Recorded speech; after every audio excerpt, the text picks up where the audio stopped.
আলাইকুম।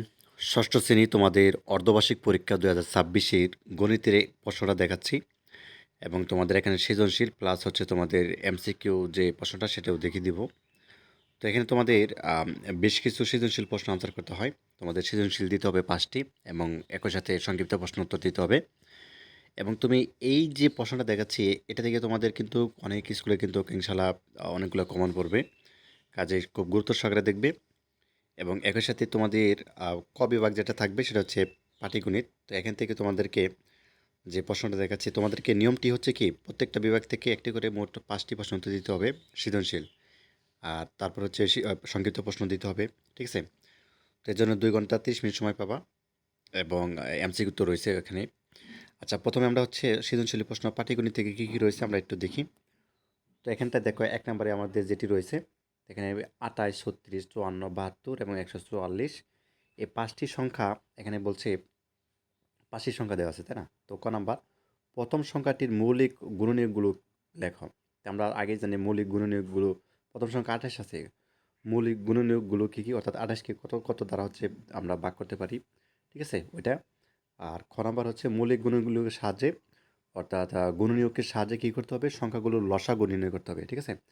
অর্থাৎ গুণনীয়কের সাহায্যে আমরা যেগুলো পাবো ওগুলো কী করতে হবে আমাদের লসাগু নির্ণয় করতে হবে। আমরা লসাগু তো পারি নিশ্চয়ই কীভাবে তৈরি করতে হয়। ঠিক আছে? আচ্ছা, এরপর দেখাও যে অর্থাৎ ইউক্লিডিয়া পদ্ধতিতে প্রাপ্ত লসাগু মৌলিক গুণনীয়ক পদ্ধতি প্রাপ্ত লসাগু এর সমান। তো তোমরা ১.৩-এ হয়তোবা অর্থাৎ ইউক্লিডিয়া পদ্ধতিতে কীভাবে লসাগু নির্ণয় করতে হয় এটা শিখেছো। তো এটাই হচ্ছে এখানে করতে হবে। ২ নাম্বারটা দেখো একটি খুঁটির ২৫/৩ অংশ হচ্ছে কাদায় এবং ২০/৭ অংশ হচ্ছে পানিতে আছে। তো পানির উপরে খুঁটির দৈর্ঘ্য ২৯ মিটার। তো এখানে বলছে অর্থাৎ ১৭ সমস্ত ৬/৩কে অপেক্ষিত ভগ্নাংশে প্রকাশ করো। ঠিক আছে? কী করতে হবে? অপেক্ষিত ভগ্নাংশে এটা কী করতে হবে আমাদেরকে প্রকাশ করতে হবে। ঠিক আছে? আচ্ছা, তারপরে সম্পূর্ণ খুঁটিটির দৈর্ঘ্য নির্ণয় করো। এরপর উদ্দীপকের ভগ্নাংশদ্বয়ের সমান বিশিষ্ট ভগ্নাংশ প্রকাশ করে পানি ও কাদার খুঁটিটি কোন অংশের তা নির্ণয় করো। আচ্ছা, এই গেল। এরপর দেখো খ বিভাগ বীজগণিত থেকে আমাদের প্রশ্ন করা হয়েছে। তো বীজগণিত থেকে কী, কী থাকবে? a is equal to এত এবং b is equal to এত। তো b এর মান নির্ণয় করো। ঠিক আছে? তো এগুলো কিন্তু আমরা আগেই শিখেছি। দেখাও যে এর সাথে কি b বড় খ নম্বরে। আর গ নম্বর বলছে a ও b এর মান সংখ্যা দ্বয়ের বসিয়ে a প্লাস b এর মান নির্ণয় করো। ঠিক আছে? তো এখানে আমাদেরকে ৪ নাম্বারটা দেখো। এখানে বলছে একটি গরুর দাম হচ্ছে X টাকা। বুঝতে পারছো? এবং একটি ছাগলের দাম Y টাকা এবং একটি মুরগির দাম হচ্ছে Z টাকা। এখানে বলছে ৫টি গরুর দাম কত? ঠিক আছে? এটা আমাদেরকে বের করতে হবে। ৫টি গরু মানে হচ্ছে আমাদের এই যে X। ঠিক আছে? 5x হবে। আচ্ছা, তারপর দেখো ১৫টি গরু ও ১৩টি ছাগলের দাম কত? ১৫টি গরু এরপরে ছাগলের দাম বের করতে হবে। এরপরে যদি Z সমান ৫০০ হয় তাহলে ৩টি গরু, ৫টি ছাগল ও ২টি মুরগির মোট দাম কত? ঠিক আছে? আচ্ছা, এরপরে গ বিভাগ থেকে তোমাদের জ্যামিতি অংশ থেকে থাকবে। তো জ্যামিতি কিন্তু খুবই সহজ। তুমি যদি আ চিত্র আঁকো এবং হচ্ছে এভাবে লেখো। যেমন AB সরলরেখা ও বিন্দুতে OC রশ্মির অর্থাৎ প্রান্তবিন্দুর মিলিত হয়েছে। দেখেন ক নাম্বার প্রদত্ত তথ্যের ভিত্তিতে চিত্রটি আঁকাও। ঠিক আছে? প্রথম হচ্ছে তোমাকে চিত্রটি আঁকতে হবে যে এরকম। AB সরলরেখায় O বিন্দুতে OC রশ্মি কী হয়েছে? প্রান্তবিন্দু মিলিত হয়েছে। যে চিত্রটা আছে জ্যামিতিটা আছে ওটা আঁকতে হবে। আর প্রমাণ করো যে কোণ AOC প্লাস কোণ BOC সমান ১৮০ ডিগ্রি। এটা প্রমাণ করতে হবে। এবং গ যদি কোণ AOC is equal to 2x হয় এবং কোণ BOC অর্থাৎ x ডিগ্রি হয় তাহলে কোণ দুটির পরিমাণ নির্ণয় করতে হবে। আর ৬ নাম্বার দেখো তোমাদের গণিত বইয়ের প্রস্থ ৬ সেন্টিমিটার। তো AB প্রান্তবিন্দু ধরে AB এর ৬ সেন্টিমিটার একটি রেখা আঁকো এবং তারপরে AB সমান রেখাংশ আঁকো এবং অঙ্কের অর্থাৎ চিহ্ন বর্ণনা আবশ্যক। আর ABকে সমান দুটি খণ্ডে বিভক্ত করো। আচ্ছা, বাকি অংশটা দেখো ৭ নম্বরে তোমাদের কি পরিসংখ্যান রয়েছে। পরিসংখ্যান থেকে তুমি যেটা দিতে পারো একটি শিক্ষার্থীকে ২০ থেকে ৪০ পর্যন্ত সংখ্যার মধ্যে ১০টি সংখ্যা লিখতে বলায় সে নিম্নোক্ত সংখ্যাগুলো লিখলো অর্থাৎ ৩৫, ২৮ এরকমভাবে লিখলো আর কি। এখানে বলছে গড় কাকে বলে সবগুলো আমাদের কী করতে হবে যোগ করার পর গড়। আচ্ছা, গড়ের সংখ্যাটা দিবা প্রথমে এবং উপাত্তর গড় নির্ণয় করো। আচ্ছা, প্রথম হচ্ছে গড়ের সংখ্যাটা দিবা আর খ নম্বর উপাত্তগুলোর গড় নির্ণয় করে যে উপাত্তগুলো আছে ৩৫ সবগুলা যোগ করবা। যোগ করার পরে এখানে কয়টা সংখ্যা দেওয়া আছে ১টা ২টা ৩টা ৪টা ৫টা ৬টা ৭টা ৮টা ৯টা 10টা ১০ দিয়ে ভাগ করবা। যেটা বের হবে ওটাই হচ্ছে আমাদের গড় নির্ণয়। ঠিক আছে? আর উপাত্তগুলোর মধ্যক উপসেট নির্ণয় করো। ঠিক আছে? তো উপাত্তগুলো আমরা কী করতে পারবো? একবার হচ্ছে মধ্যক নির্ণয় করব, আর একবার কী করতে হবে? প্রসারক নির্ণয় করতে হবে। তো নিশ্চয়ই এগুলো তোমরা পারো। ঠিক আছে? পরিসংখ্যান অধ্যায়টা খুবই সহজ। তারপর দেখো, ষষ্ঠ শ্রেণীতে অধ্যয়নরত শিক্ষার্থীদের মধ্যে সবচেয়ে লম্বা 10 জনের উচ্চতা হচ্ছে সেন্টিমিটারতে। পরিসংখ্যান নিচে দেওয়া হলো। যেমন একজনের সেন্টিমিটার ধরো কত আছে? 125, একজনের হচ্ছে 135, 130, এরকমভাবে দেওয়া আছে।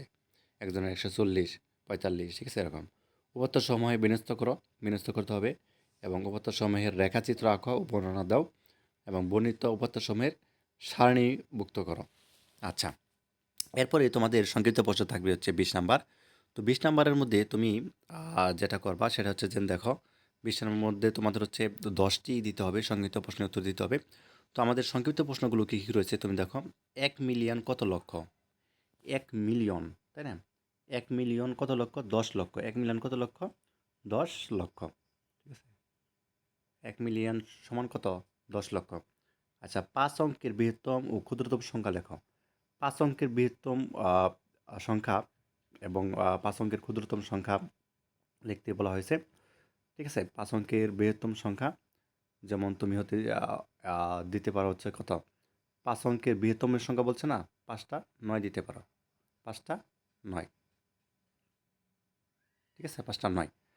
আর ক্ষুদ্রতম সংখ্যা মানে কি? 1 দিয়া 4টা শূন্য দিবা। 1 দিয়া 4টা শূন্য। ঠিক আছে? এই যে হয়ে গেল। 5 অঙ্কের বৃহত্তম সংখ্যা 5টা 9, এবং 5 অঙ্কের ক্ষুদ্রতম সংখ্যা 1 দিয়া 4টা শূন্য। হয়ে গেল। এরপর দেখো 12 নাম্বার। 12র গুণনীয়কগুলো লেখো। 12 গুণনীয়ক আমরা কীভাবে করতে? 12কে 12 একবার যাচ্ছে। ঠিক আছে?